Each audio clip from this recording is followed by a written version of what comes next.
Welcome everyone to Second Act Careers and Retirement, What's Next for Baby Boomers. This is part of our monthly webinar series that we offer for alumni and friends of Brandeis University. My name is Alexandra Stephens, and I'm the Associate Director of Alumni Career Programs and Engagement here at the Hiatt Career Center.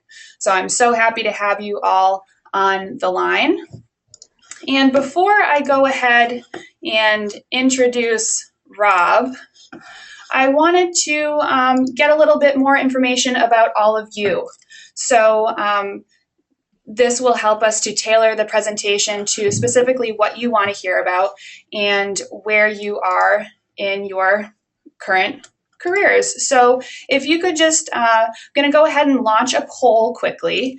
If you can all respond to this poll and let us know what your age group is. We're not going to share this with anyone. This is just in aggregate, just to see where you're at in your life and in your career and how close you are to retirement at this time. Okay, almost everyone has voted. Give a couple more seconds. 3, 2, 1 to get in those votes. Gonna close that poll and share the results with you. So 89% of you said that you are between 45 and 64, and 11% of you are 65 plus. So Rob, that should give you a good sense of who's on our call today. And we're going to launch just one more poll, and that is about your current employment status. So you let us know your age. Now let us know where you're at in your career. Are you happily employed? Are you job seeking in your current field? Are you job seeking in a new field? Are you currently retired? Or many of you may be semi-retired. So we'll give you a few more seconds to vote here. About 10 more seconds. You guys are fast with the polls. I like this. It's going to be good. Okay, and 3 more seconds. 2, 1. Okay, and I'm sharing the results with all of you now. So it's a pretty even split. A third happily employed, third job seeking in their current field, third seeking in a new field, and others of you are semi-retired and retired. So Rob, you'll see that that's quite a split, but it'll play right into what we'll be talking about today. So I am so excited to introduce to you Robert Romasco, class of '69, proud Brandeis alum, who has been a member of the AARP's all-volunteer board of directors since 2006, most recently serving as the AARP president from 2012 to 2014. He just finished out his position there, and just to let you know, this is a volunteer position for the organization. So prior to that, Rob has been a very respected business executive. He was formerly Senior Vice President of Customer Distribution and New Business Development for QVC, which I'm sure many of us have heard of before. And then prior to that, he was Executive Vice President and Chief Marketing Officer of Cigna. Prior to that, CEO of JCPenney Direct Marketing Services, and a slew of other high-profile positions. So we're so excited to have Rob here with us. As I mentioned, he's class of '69 from Brandeis. He majored here in history while he was here, and then he earned his MBA at Harvard. You know, no big deal. So Rob, so excited to have you on the line. Welcome back to Brandeis. Well, it's great to be back, and Alexandra, thank you for the opportunity to spend an hour with Brandeis alums and friends, and hopefully it'll be an hour that'll be worthwhile.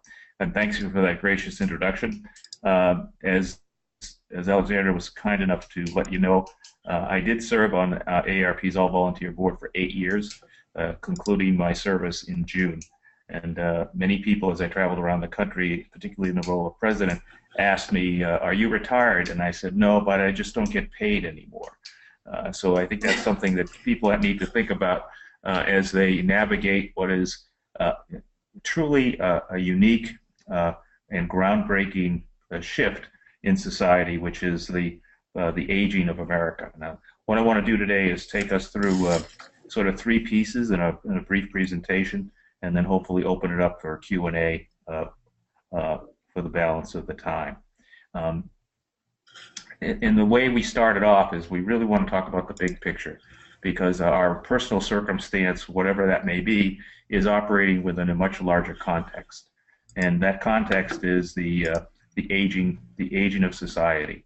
Many of us are sort of aware of it. Many of us are part of it, but I can assure you it's happening inexorably. And the way I think about it is it's very simple. Never before in human history have so many lived so long, and that is a truly astounding shift in recorded history. And what that means for us, as we kind of think through what that looks like, we can't go to the library and look up what we do. We haven't experienced this phenomenon before, which gives us great challenge and great opportunity. And just to share with you some of the dimensions of this, which many of you may know, but it's always worthwhile reflecting on it. In 16 years, in the year 2030, 73 million of us will be over the age of 65, which amounts to, in the United States, 1 out of every 5 persons will be over 65. Life expectancy, as we know, has been just barreling forward over the last 100 years. Today it is 79, and as I look at my 1-year-old granddaughter, I now understand she has a 50-50 chance of living to be 100. So that's pretty amazing when we think about it, due to a whole series of events, but notably medical technology, science, better health, and a whole series of things have helped us move the barrier of mortality off to triple digits. So and what that means for all of us. Alex, can you hear me still? Yes. Okay, great. Because my computer screen just went down, but that's okay. What that means for all of us is, from a societal point of view, everything's going to change. So what's going to change is not only the length of life, but how many of us are living that long. And the third dimension of that is the quality of life. And as we reflect upon that, we've had traditionally a model in our heads, particularly in this country, where you work for 30 or 40 years and maybe have a 5 or 10-year retirement. Well, that model is completely disintegrated, and a work life may be 30 or 40 years, and a non-work life, or a different work life, may be almost an equal amount of time. So that means a huge shift in the way society is organized, and as most of us understand, it will change everything. The way we live, the way we eat, the medical system, the financial system, transportation. You can't think of an aspect of societal life that won't be impacted, particularly in this country, when 80 million people who are now baby boomers, every one of them is at the age of pretty close to 65 or not over, kind of goes through the economic system. And what that does create is an enormous amount of pressure with a whole series of new and different needs that we haven't experienced before in such large numbers, also against the backdrop of technology change and expectations. So the larger context here is society is going to undergo a tremendous shift as we both accommodate and capture the benefit of longevity. And as everyone knows, this is not simply a phenomenon here in the United States. It's a global phenomenon. We're seeing it in Europe, and as most of us understand, the society that will be under enormous pressure about this will be China. In 2050, China will be the oldest society with literally hundreds of millions of folks over the age of 60 or 70, and a tremendous problem because of their one-child policy, which puts an added pressure on the whole economic and social system there. So the globe will be sort of wrestling with how do we create a society which is vital and dynamic, and at the same time allows people to live a life that is long and has a quality of life that is good. And that's both an opportunity and a challenge. The way many of us have heard about this in a broader sense is sort of the political conversation, which sometimes devolves into an aging society. We can't afford it. And what we need to do is change that conversation so we can capture the longevity dividend to revitalize America, create a vibrant and sustainable society. So that policy battle will play itself out over the next 15 or 20 years as we face the entitlement challenge, the affordability challenge, and the quality of life challenge. So that's sort of the backdrop that each of us will be involved in. And then there's the personal issue of, what about me? How do I navigate? How do I live my life the best that it can be, and within the family context, and within both the societal support and opportunities that this creates. I would, and I've said this many times as I crisscross the country, particularly as I spoke to business community people, that this longevity economy that we're in is really an unknown fact. We talk about the fact that we're aging and the baby boomers are aging and all that stuff, but it's important to understand that it is the engine of our economy. People over the age of 50 represent over $7 trillion in economic activity, and that's only going to grow. And so the business opportunity and challenge is to meet the needs of all of us as we age. And that, again, goes back to what I said earlier in terms of the economics of this. Whenever you have 80 million people going through a certain stage of life, again, in business school, I used to define that as an opportunity in a market. And slowly but surely, American business is learning that people over 50 have different needs than when we were 30 or 20. And the fascination with youth is eventually going to morph with the pursuit of the mature, because frankly, that's who has all the money in very practical terms. So I think it's important to understand the backdrop in which each of us seeks to navigate and carve out the life that we want, that we're going to be operating in a society which will be struggling and grappling with how to do that. And we can get into a very lively discussion about marketing and needs meeting, but be rest assured that there's opportunity there in great amounts, and slowly but surely the American business machine will recognize that and look for opportunities to capture that, to meet the needs of all of us as we age. And that creates both opportunity and a changing attitude about what aging means in the society, which is a very important point. So that's sort of the big picture. We should think about, what are the elements of a successful second half of life? And I don't use the word retirement because I think one of the things I signaled earlier when I talked about my volunteer service at AARP, it was tantamount to almost a full-time job. I had the benefit of being able to afford to do that through 40 years of work and a very frugal wife, so that we could afford to make that contribution. But it also speaks to different choices that we all have and different things that we want to do, and the vibrancy that is represented in our lives. The most significant, persistent comment I got from all the audiences that I spoke to in the membership of our organization, which, as you may know, is over 37 million, people would approach me and look me right in the eye and say, "I'm not done yet." And that speaks to the vitality, the vibrancy, and the need for each of us to be relevant, to continue to contribute in any way that we want, whether it's be it family or in a larger context, in a civic environment or something like that. So I think it's very important to understand that what the old model of work 40 years, retire for 10, and meet your maker in year 11 is no longer operative. And millions of people are seeking different paths in different ways. But around that, there's a common set of elements which I want to address now, and then we'll get into the specifics of different people and different circumstances.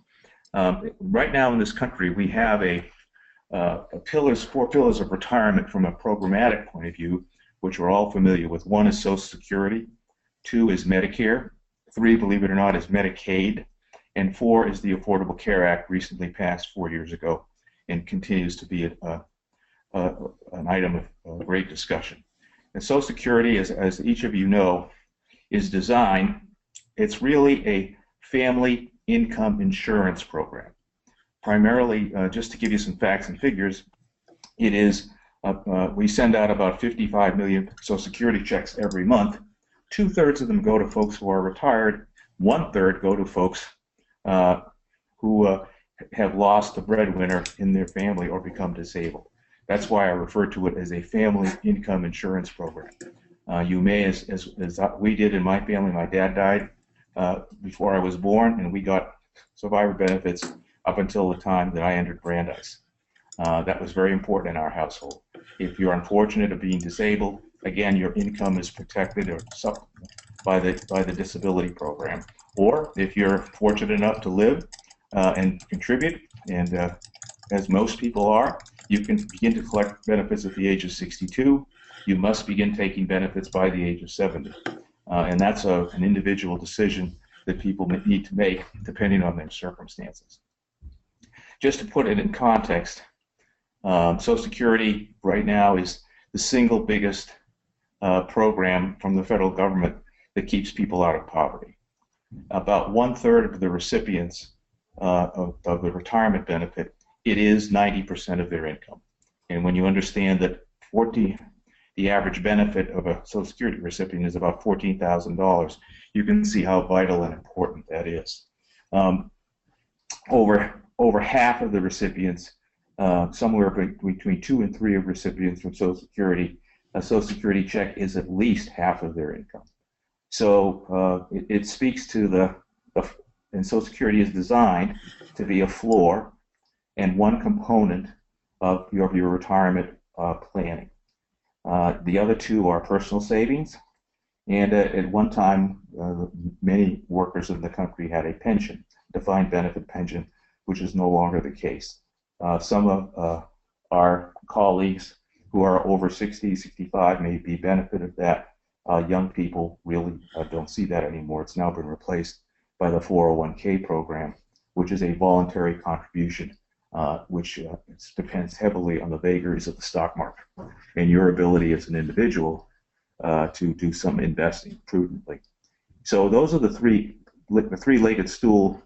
Has two wobbly legs, but Social Security continues to be a bedrock of any retirement planning that most Americans do. It was never intended to be 100% of it. It was never intended to be all of it, but it was intended to keep people from, as it was before the program, being in abject poverty, which it's been extremely successful in doing that. Now go ahead. So Rob, as we're continuing to explore these issues, I'd love to just poll the audience quickly and see, as they plan for retirement or their second half of their lives or their careers, what issues are most important to them. So if it's okay with you, I'm going to go ahead and just launch our third and final poll to just bring you all into the conversation a bit and hear a bit more about where your priorities stand as you start thinking about these issues. Many of you, as we saw, are between 45 and 60 or 65. And so you're not quite at the point where you need to be making hard decisions, but you're obviously thinking about these things. That's why you're on our call today. That's great. I'll just give you all 10 more seconds to weigh in here. We'd love to hear from you. We know that these things can be a little, it feels like we're far away, but we want to bring you into the conversation. I also want to remind everyone while you're voting that you can continue submitting questions into the question box. We've been getting some great ones already, and we'll get back to them live after Rob's presentation. Okay, so I'm going to go ahead and close the poll and share those results with you. So, Rob, not surprisingly, job and financial security, 70% of folks see that as a very important issue for them. And the other 70% as well, pursuing their passions and the thought of second act careers. Family, of course, is up there, and health and wellness as well, 63%. So also for those other folks that said other, please let us know in the question box, what are those issues that are important to you? That would be great. Okay, Rob, back to you. Great, thank you very much. And that dovetails quite well with sort of the components of any planning we do for the second half of life, which is really about financial security. And there are two pieces of that. One is obviously income, your ability to have funds to pay for your daily living needs and wants. And a huge component of that is healthcare. There's no way around it. No matter how many marathons we run and diets we're on, our need for healthcare as we age grows even larger all the way to the end. So making sure that that huge component of our lives is financially supported and taken care of is an important part of any kind of retirement planning. Again, dropping back to the four pillars of our federal programs that go to help sort of buttress that. I talked a little bit about Social Security, which represents an income stream, assuming you've paid into, and most people do, pay into Social Security. Our FICA tax supports that, and Medicare as well. That benefit, as we talked about earlier, can be taken as early as 62, as late as 70. Every year you postpone taking Social Security, the actual monthly payment goes up. So you need to think about when you take Social Security and how long you expect to live in that calculation. Those of you that can afford to wait and have a fairly optimistic view of life, hoping to live into your 80s and 90s, the benefit would be maximized by waiting to the age of 70. But again, that's an individual decision. I will say that Social Security will be there. It is challenged in terms of its solvency in the year 2033, but I have every confidence that with the policymakers, even this crowd, will eventually step up to the plate and guarantee that benefit continuing. So I think Social Security will be there for not only for us, but especially important for our children and their children. The second piece of this is, of course, Medicare, which again, as most of you understand, is the federal benefit that we all both finance through our income taxes and the general treasury. And it pays for about 60% of most of our medical needs. It doesn't pay for everything. It doesn't pay for long-term care, and we have to be very cognizant of what it does cover and what it doesn't. But it has a huge impact on people in terms of their ability to get Medicare.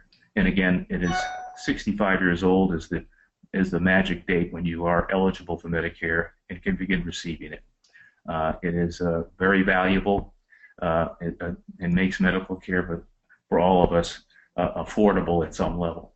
There is a gap. Go ahead. Rob, we do have a question here, just a clarifying question. Sure. Can you take advantage of Medicare and not Social Security? The answer is yes. In fact, I would urge everyone when they're 65 to get on Medicare, whether you're working or not, and the coordination of benefits between your employer and Medicare is something you want to look into. In fact, if you do not sign up for Medicare within 3 months of your 65th birthday, the actual Medicare premiums, which you will have to pay, will actually be higher and more expensive as you delay that. So there's no benefit for not taking Medicare when you're 65, whether you're employed or not employed.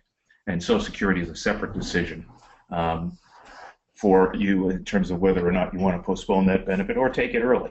That's, again, a decision a lot of people make at the age of 62 because, frankly, they have no other source of income. And Social Security may be the only thing available to them. So they're two separate decisions. My strong advice is take Medicare as soon as you're eligible, sign up for it, coordinate the benefits with your employer-supplied health benefit or any other plan. It's a good deal, and it makes a lot of sense. The Social Security, again, is a separate one. Great question, and one we get a lot of times.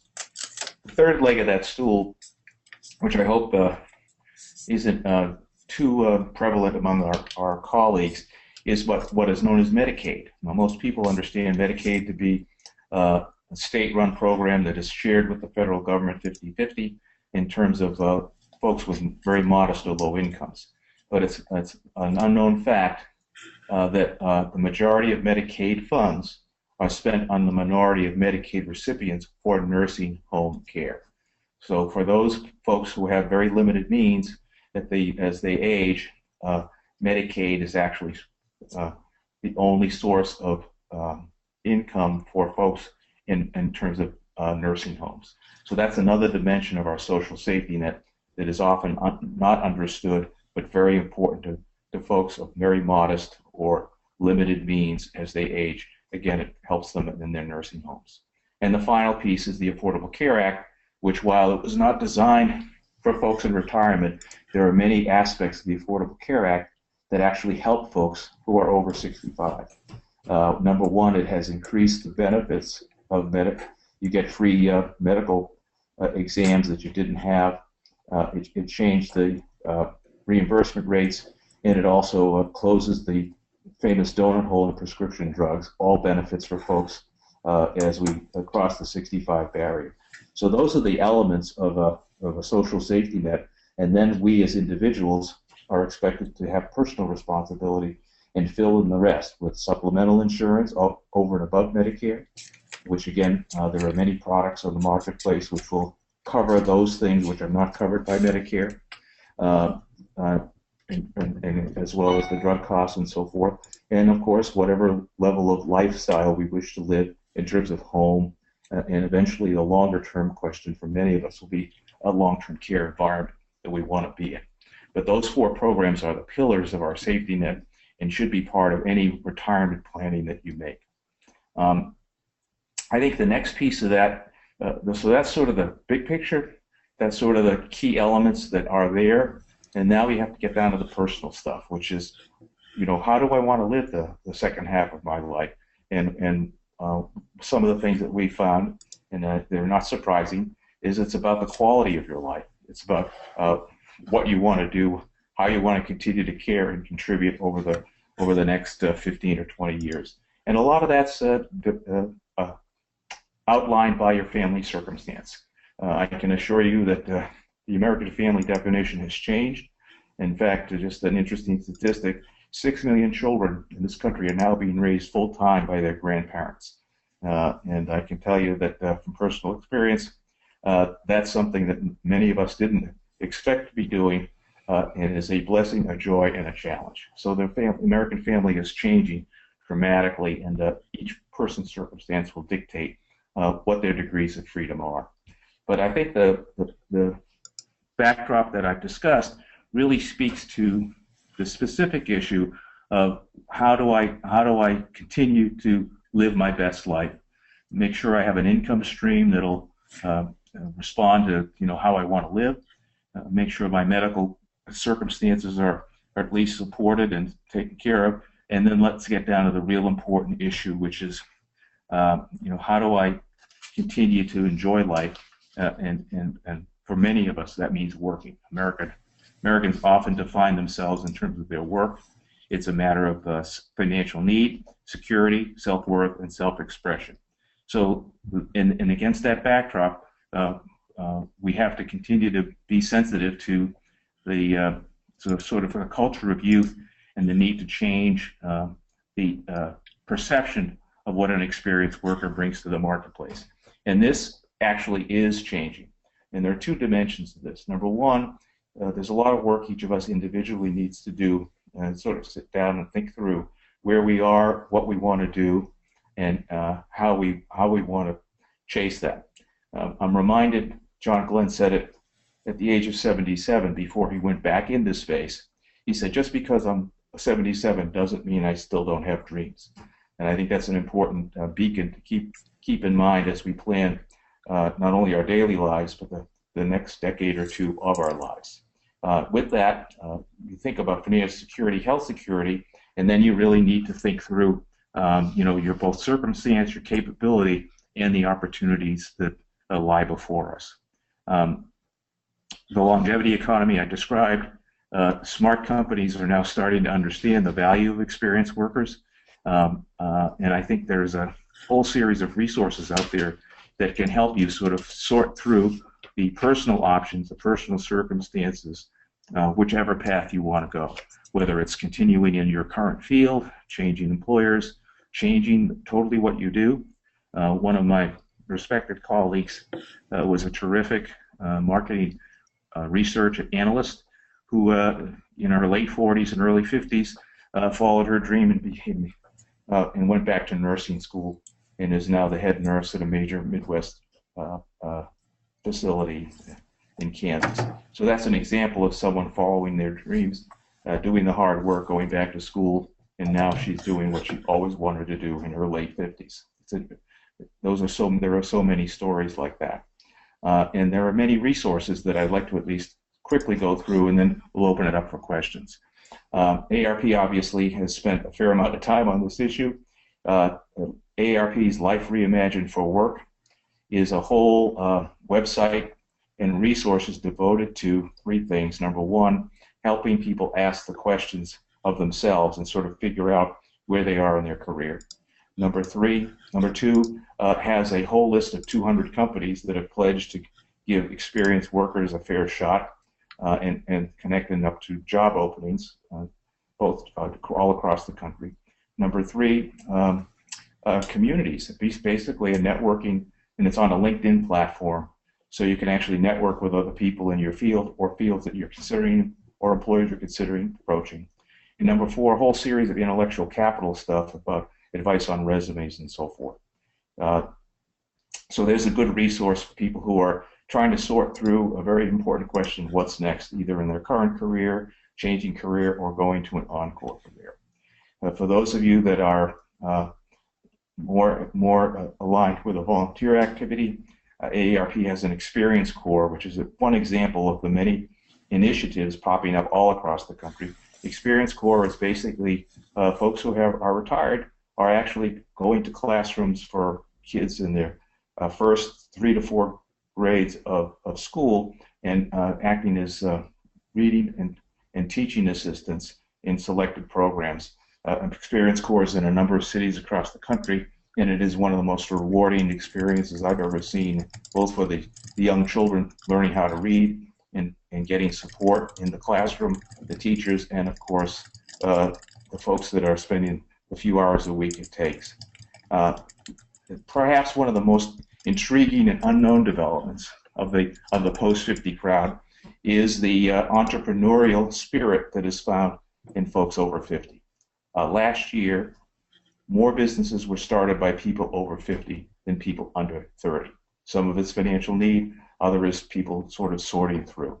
AARP has a relationship with the SBA, the Small Business Administration, where you can get connected to the SBA and walk through a whole series of steps that help you decide whether starting your own business is something that's appropriate for you, and the steps including figuring out your marketing plan and financing stuff that would help you get going.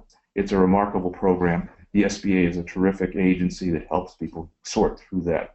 And it has a surprising, just last year alone, over 100,000 folks plugged into the AARP SBA site and launched their exploration of that alternative.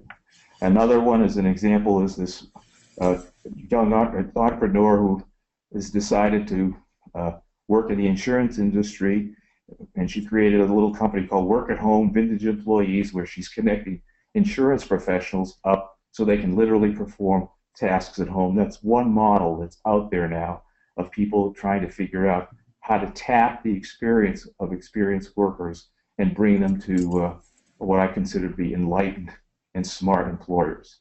Another source of information is, again, on AARP's site.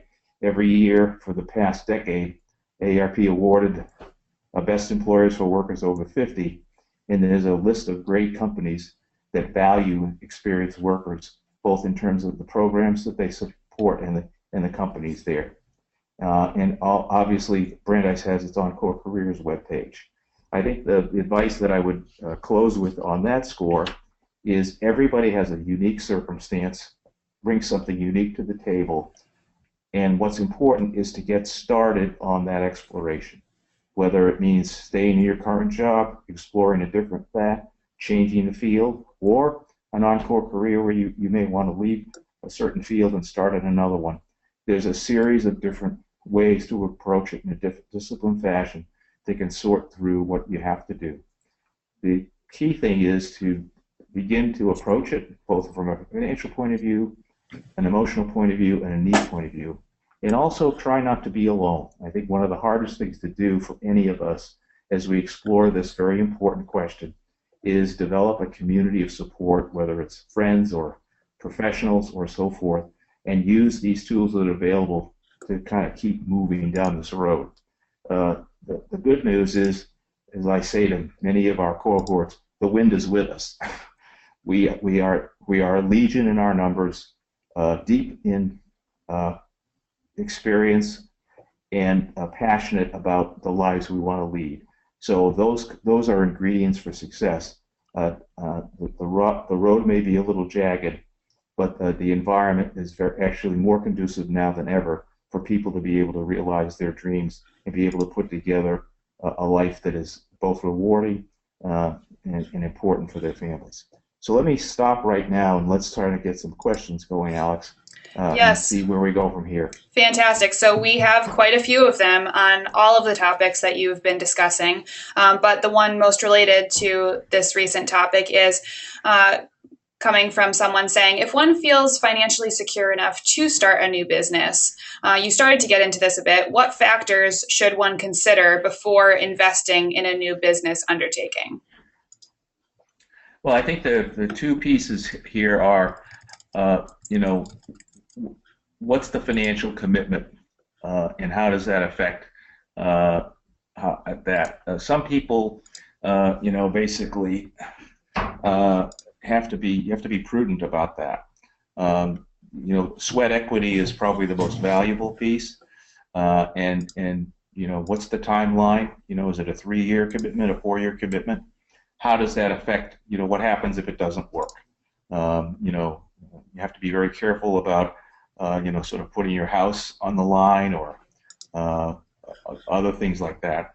So you want to make sure that your financial situation can handle the risk, and that you're prepared to go down that road. Probably the single biggest element of that, particularly of folks in our age group, the folks that are plus 50, is what happens on the medical side. Have I covered that medical insurance base, either in a family circumstance through a spouse or partner, or do I have the ability to maintain some form of medical insurance protection? So I look at the risk side, the downside, as well as the upside of being fulfilled every day and doing something that you really enjoy, hard as it is, difficult as it is, challenging as it is, and what happens if it doesn't work. So that's number one. Number two is, once you made the decision that you can handle that, then you get into a whole series of conversations about a business plan, and how best to approach that. And again, I refer to the Small Business Administration and their tools to help you think through that. You may be a sophisticated business school graduate, or you may not have had any business training at all. But either end of the spectrum, I think the SBA resources would be very helpful in thinking through the steps of doing that.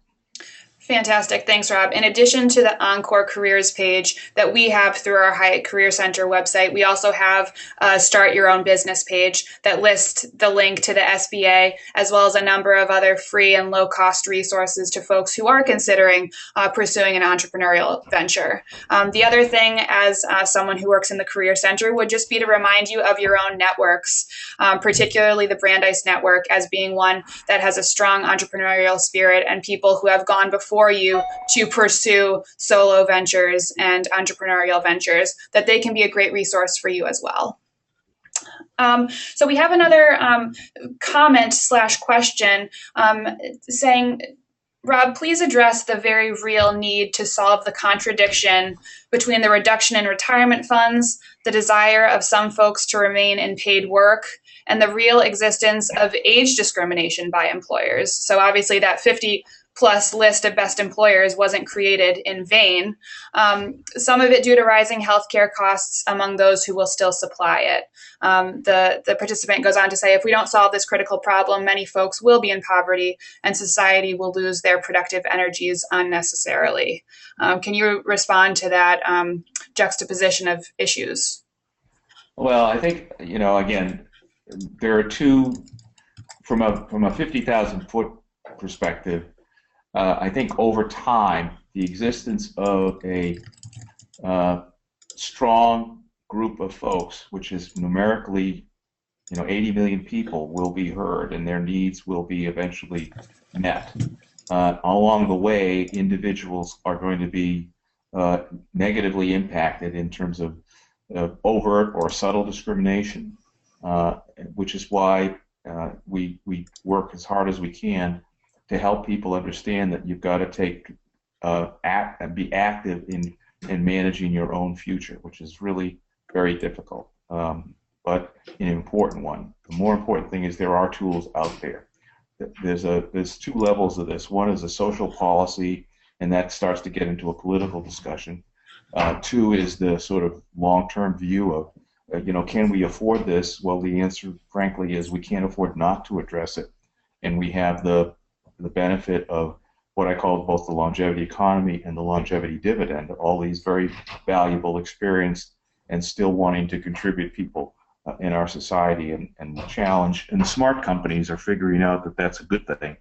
The sort of ideologues and people with other agendas are sort of stuck in the past.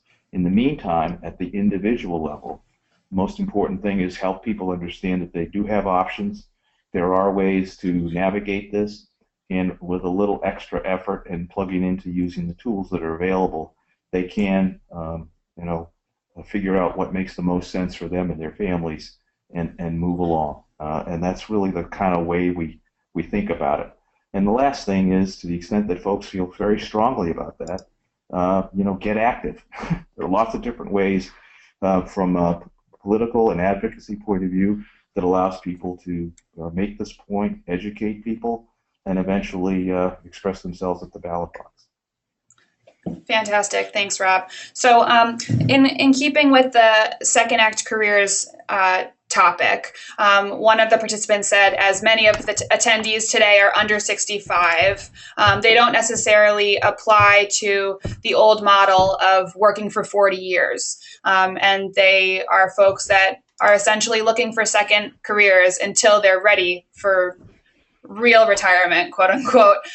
So wondering if you can address some of those concerns of how, if you do decide that your first career is over and you want to move on to the next, what should you be considering? Well, I think the first question you have to ask is, what do you enjoy doing?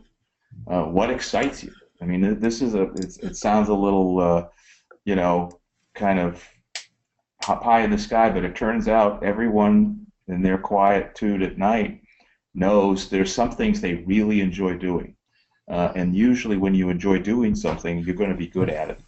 And that'll probably give you a good start in terms of what kind of encore career I want. And then the question is, how do I find out more about it? Where are the opportunities there? Again, the network, the tools that are available, and how can I take that passion or that enjoyment and turn it into a reliable income stream? And again, that's a financial question you have to sort of figure out for yourself. Many people I know had successful business careers, and they took a second encore career. Had the financial consideration was minor. For others, it's very important. We're not all Bill Gates and Warren Buffett, so we need to be mindful of the financial issues in terms of what kind of life we want, and how do we make sure that income is there to provide it. But literally the first question of the encore career is, what's the passion? What gets you excited about doing, whether it's teaching or gardening, or it's a hobby that you'd really like to do, or there's lots of different questions and lots of different ways for excavating that and then turning that interest and passion into an activity that is meaningful and rewarding. That's usually the place that all the experts that I've met with, both formal and informal, try to help us start, and that usually gets us in a direction that makes some sense. Fantastic. And to build off of that, Rob, we at the Hiatt Career Center here do offer free alumni career services for life to all undergraduate Brandeis alumni. So whether that applies to you or you may be considering career coaching from elsewhere. A career coach could really help you through that self-reflection piece, and then connecting you to the tools that are out there, beyond what's on our website. But again, looking to the Brandeis community and all of the wonderful books and resources and speakers that can help you to manage these considerations. So just something to think about as well.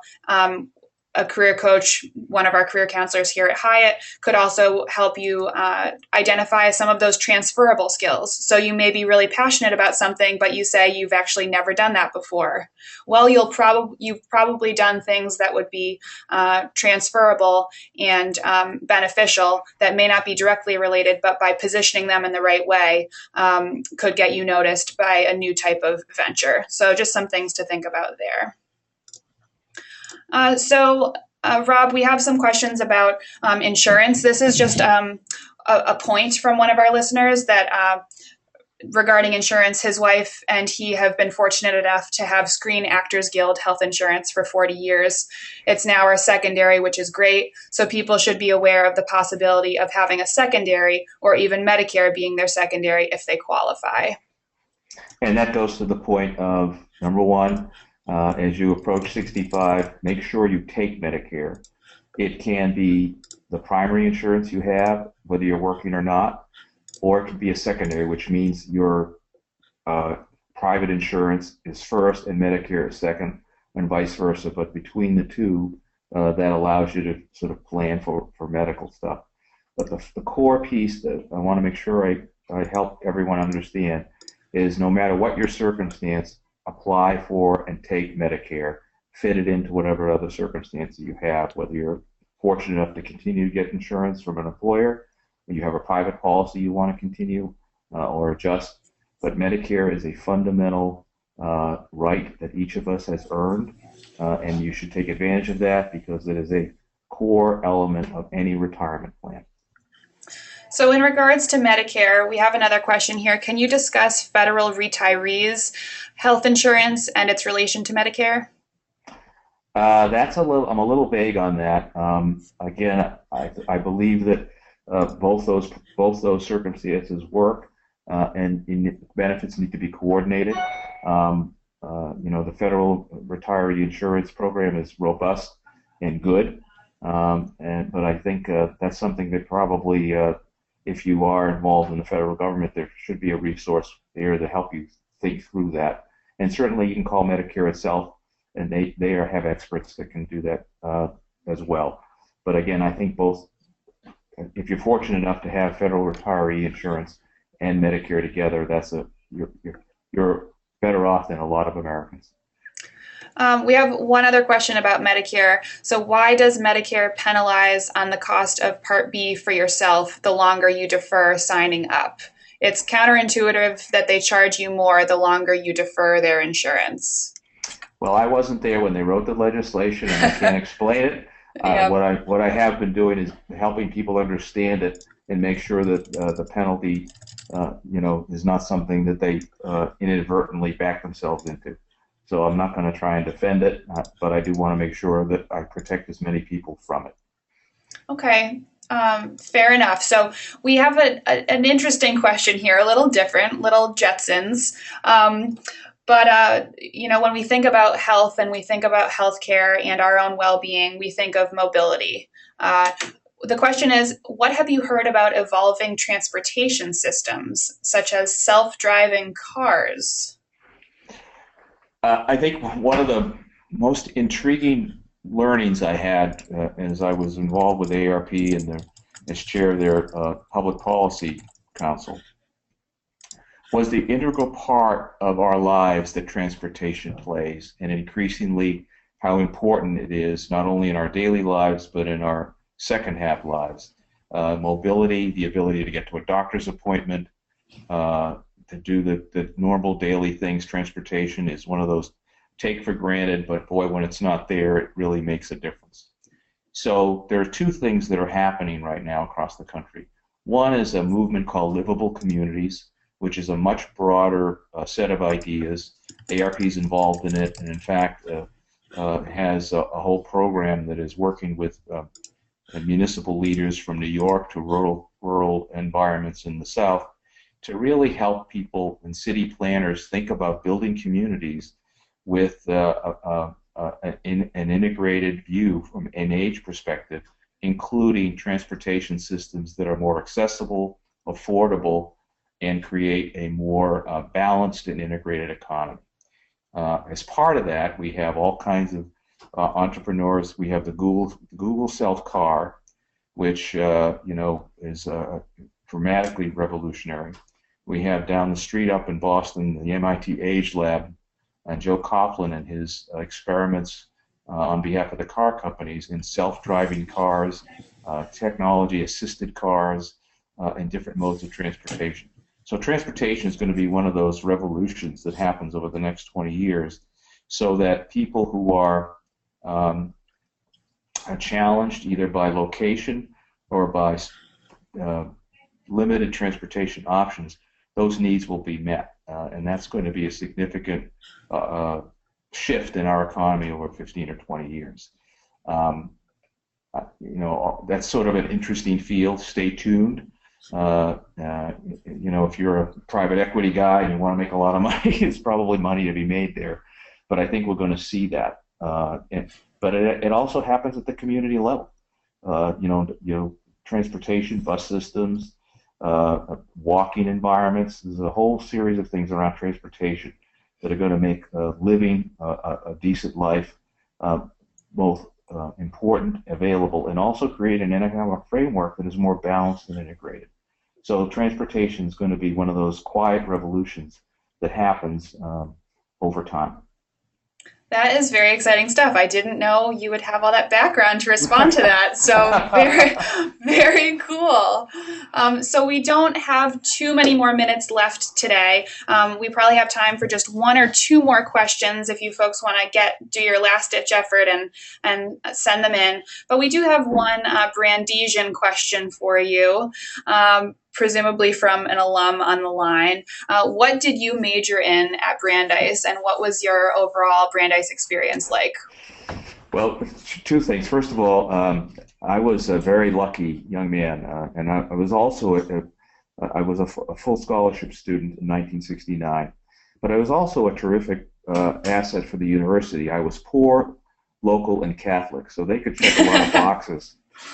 So I am forever grateful to the university for the help and assistance that they gave to me, a working class kid from Watertown, for a first class education. So that's number one.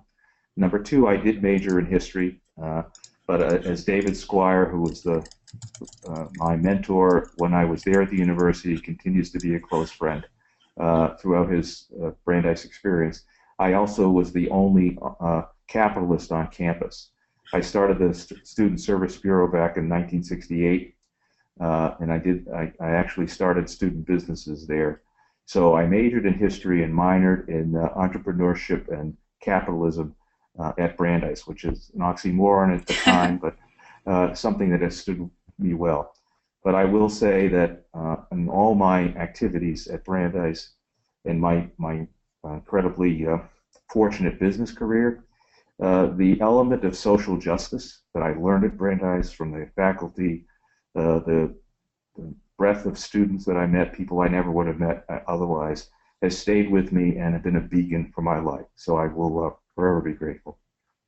Well, thank you so much, Rob. We're so grateful to you for being with us today and sharing your wisdom and your vast experience as both an executive and your volunteer work with AARP. I think this has been a really great and eye-opening presentation for many of us to see the true scope of this shift in our economy, in the market, and in folks' individual lives, of course, as they begin to prepare for that second act, whatever that may be. So before we follow up here with next steps and things like that, any last comments you'd like to leave with our audience?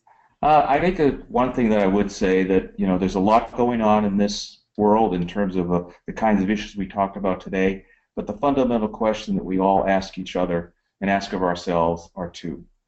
Did it matter that I was here, and I leave it better than I found it? And I found no group of people that represents that both quest and commitment than Brandeis alumni and the people in the Brandeis family. So I wish each of you the opportunity to seek the answers to those questions. And if you're from Brandeis, I know it'll be something worthwhile. Thank you. Thank you so much, Rob. This was fantastic. For those of you who are still on the line, I want to please encourage you to fill out our satisfaction survey. You'll get a link to it right after the webinar, and to let us know how we can serve you better. We do monthly webinars just like this. In that survey, there's also a place for you to ask any additional questions that we might not have gotten to on the line today. We have a team of alumni career counselors that would be happy to respond to you individually. I also wanted to let everyone know about our next webinar, which will be in October, very early in October, and it's with Professor Steve Cohen, who's a professor at the business school here and is also an alum, class of 63. He's a negotiation expert and will be giving the audience a key to practical negotiation. So that's in life, in business situations, salary negotiations, a framework where you can really think about any negotiation as a profitable conversation for you to have. Lastly, as I mentioned during the broadcast, for all Brandeis undergraduate alumni, you do get free career services for life, which includes one-on-one career advising, either in person if you're local to Boston, over the phone, or via Skype if you'd prefer to have a video conversation. I encourage you to get in touch with me. Again, this is Alexandra. I manage alumni career programs and engagement here at the Hiatt Career Center. I'd be happy to answer any of your individual questions and share the resources that we have with you. When I spoke before of the power of the Brandeis Alumni Network, one of the most powerful places to access that network is LinkedIn. If you're not on it, we can help you create a profile. And if you are on it, we hope you'll join the Brandeis University Career Connections group to network easily with one another. So here's all this contact information. You will all receive a link to a recorded version of this webinar within 24 hours. And you'll also get the links to the slide deck, which has all of the hyperlinks to the resources that Rob went over with you. So again, thank you so much for joining us this afternoon. This is the first time we've tried the 12 to 1 time slot, and I'm really pleased with how many of you were able to join us. So thank you, and have a great afternoon. So long from Brandeis.